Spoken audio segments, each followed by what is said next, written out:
BJP Paltu Ram नहीं है, BJP तो पलटू राम है। बीजेपी क्या करती है जम्मू कश्मीर के अंदर, जब महबूबा मुफ्ती के साथ सरकार बनाती है तो क्या करती है, और उसके बाद जब सरकार नहीं बनती है तो महबूबा मुफ्ती को गलत भी बताती है। तो पहले जो आपके साथ हो जाए वो राजा हरिश्चंद्र कहलाएगा, राजा हरिश्चंद्र की छठी औलाद कहलाएगा, और जो आपके साथ नहीं हो वो देशद्रोही कहलाएगा। ये आप कहना चाहते हैं। आप पलटू राम भी तो, आपसे बड़ा पलटू राम कौन है? बीजेपी से बड़ा पलटू राम कोई है और ना ही कोई देखने को मिलेगा। तो आप सभी लोगों को भी ये बात समझनी चाहिए। और मैं आपको बता दूं कि अभी बीजेपी का इस देश से पूरी तरीके से सफाया हो रहा है। 2024 में नरेंद्र मोदी का सफाया होगा। आज भारतीय जनता पार्टी का जिस तरीके से सुबह से बौखलाहट बढ़ी पड़ी है, जिस तरीके से नीतीश कुमार ने सोनिया गांधी से बातचीत करी है और लालू प्रसाद यादव भी बाहर है, इससे पहले लालू यादव से भी बात कर चुके हैं, कुछ दिन पहले आपने देखा ही होगा। तो बिहार के अंदर इस प्रकार के समीकरण ये दर्शा रहे हैं कि भारतीय जनता पार्टी का अब बिहार से सुपड़ा साफ होने वाला है, क्योंकि हर एक दल ये जानता है कि बीजेपी दल नहीं, ये दलदल है, और इस दलदल में अगर कोई भी दल मिल जाता है तो वो इस दलदल का शिकार हो जाता है। तो नीतीश कुमार अब इस दलदल से निकलना चाहते हैं, और नीतीश कुमार इसलिए इस दलदल से निकलना चाहते हैं क्योंकि वो समझ चुके हैं कि भारतीय जनता पार्टी उनका अस्तित्व और उनका वर्चस्व खत्म कर देगी। जिस नीतीश कुमार ने भारतीय जनता पार्टी को बिहार के अंदर पैर रखने का मौका दिया, वही भारतीय जनता पार्टी आज नीतीश कुमार का सफाया करना चाहती है। लेकिन नीतीश कुमार अपना सफाया होने से बचने के लिए भारतीय जनता पार्टी का दामन छोड़ रहे हैं, और अगर भारतीय जनता पार्टी का नीतीश कुमार दामन छोड़ेंगे तो ये देश के लोकतंत्र के लिए एक बहुत अच्छी बात होगी कि भारतीय जनता पार्टी के कहीं से तो सफाया हुआ।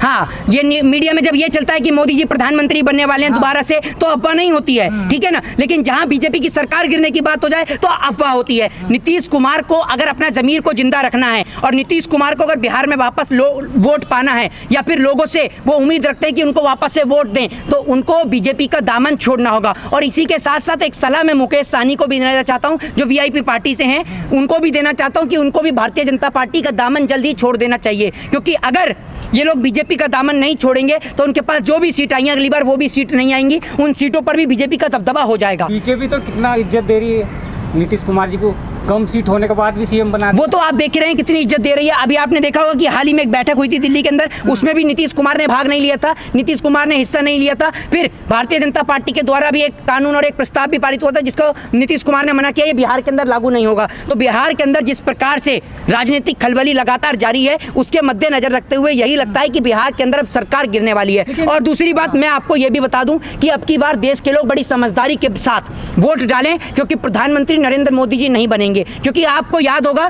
कि जब 2014 में प्रधानमंत्री बने थे, उससे पहले जब मुख्यमंत्री बने तो प्रधानमंत्री मोदी जी ने 75 साल की उम्र के सभी नेताओं को हटा दिया था।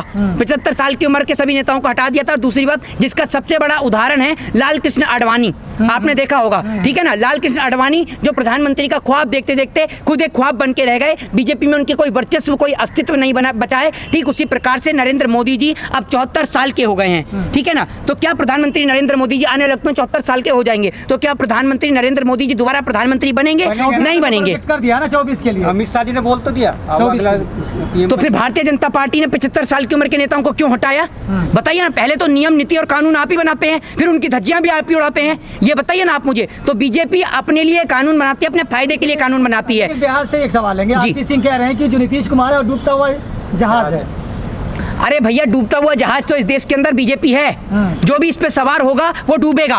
और यही बात शिवसेना ने समझी, और शिवसेना ने इंतजार किया है अभी, और इंतजार किया है चुनाव के वक्त का, क्योंकि उसको पता है कि बीजेपी एक डूबता हुआ जहाज है। इसीलिए शिवसेना के मुख्यमंत्री उद्धव ठाकरे और महाराष्ट्र की जनता आज भी शिंदे को जो है वो मुख्यमंत्री के रूप में नहीं देखती है, वो आज भी उद्धव ठाकरे को मुख्यमंत्री के रूप में देखती है। और महाराष्ट्र की जनता आने वाले बीएमसी के चुनाव में ये बात बीजेपी को और शिंदे को दिखा देगी कि आप किस लेवल के नेता हैं, आप किस प्रकार की राजनीति करते हैं, और आपको एक नेता को किस प्रकार की तवज्जो दी गई, और आपने किस प्रकार से लोकतंत्र की धज्जियां उड़ाई, और सीबीआई ईडी की रेड से बचने के लिए आपने बीजेपी का दामन थामा और आपने सरकार गिराने का काम किया। तो क्या नीतीश कुमार को यह आभास हो गया है कि हमारी पार्टी भी बीजेपी तोड़ने वाली है, इसलिए वो भागना चाहते? नीतीश कुमार समझ चुके हैं कि भारतीय जनता पार्टी उनका अस्तित्व, उनका वर्चस्व सब कुछ समाप्त कर देगी, और आने वाले वक्त में जेडीयू जो है वो समाप्त हो जाएगी अगर बीजेपी के साथ रही। और ये बात नीतीश कुमार समय रहते समझ चुके हैं, इसीलिए नीतीश कुमार दिखाना चाहते हैं अपना अस्तित्व, अपना वर्चस्व, कि वो किस प्रकार से भारतीय जनता पार्टी को मुंहतोड़ जवाब दे सकते हैं। और अगर नीतीश कुमार ने अपना बहुमत वापस ले लिया तो भारतीय जनता पार्टी की सरकार, बीजेपी की सरकार वहां से बिहार से गिर जाएगी और जिसका असर आपको गुजरात और हिमाचल चुनाव में भी देखने को मिलेगा। लेकिन भाजपा कहती है कि जो क्षेत्रीय पार्टी है, जो छोटी पार्टी है, हम उनको इज्जत देते हैं, सम्मान देते हैं। आप उनको कोई इज्जत और कोई सम्मान नहीं देते हैं, बल्कि आप उनका इज्जत और सम्मान समाप्त कर देते हैं। आपके साथ क्षेत्रीय पार्टियां भी मिलती इसलिए हैं क्योंकि आप उनको ईडी और सीबीआई के जरिए डराते हैं। आप ईडी और सीबीआई के जरिए उनके घरों पर रेड पड़वाते हैं, उनके घर में आप उनको दबाव डालते हैं, उनके बच्चों को गिरफ्तार करवाते हैं। क्योंकि पहले बीजेपी आपको मुसीबत देती है और उसके बाद उस मुसीबत से निकलने का तरीका भी बताती है। तो या तो अगर आप बीजेपी का दामन थाम लीजिए, नहीं तो आपको उठाकर जेल में डाल दिया जाएगा। इसका सबसे बड़ा उदाहरण लालू प्रसाद यादव है।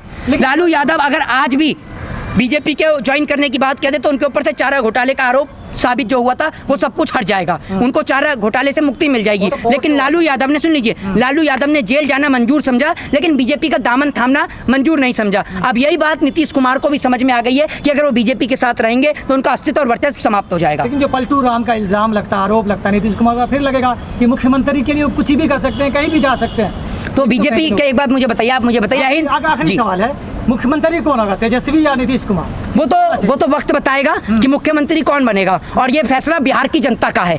ये फैसला कोई नीतीश कुमार भारतीय जनता पार्टी का नहीं है, ये फैसला बिहार की जनता का है। बिहार की जनता जिसे चुनेगी वो बिहार के लिए कौन काम अच्छा करेगी, अगर ये बिहार की जनता बता सकती है ना। ये बिहार की जनता बता सकती है, ये नेता दल की मीटिंग बता सकती है। जब नेताओं की मीटिंग बैठेगी, तमाम दलों की, विपक्ष के नेताओं की मीटिंग बैठेगी और तमाम चीजों पर चर्चा होने के बाद ही ये तय किया जाएगा कि मुख्यमंत्री कौन बनेगा। का फोटो बहुत वायरल हो रहा है जी, वो तिरंगा को पीछे सलाम कर रहा है, जी, क्या कहेंगे?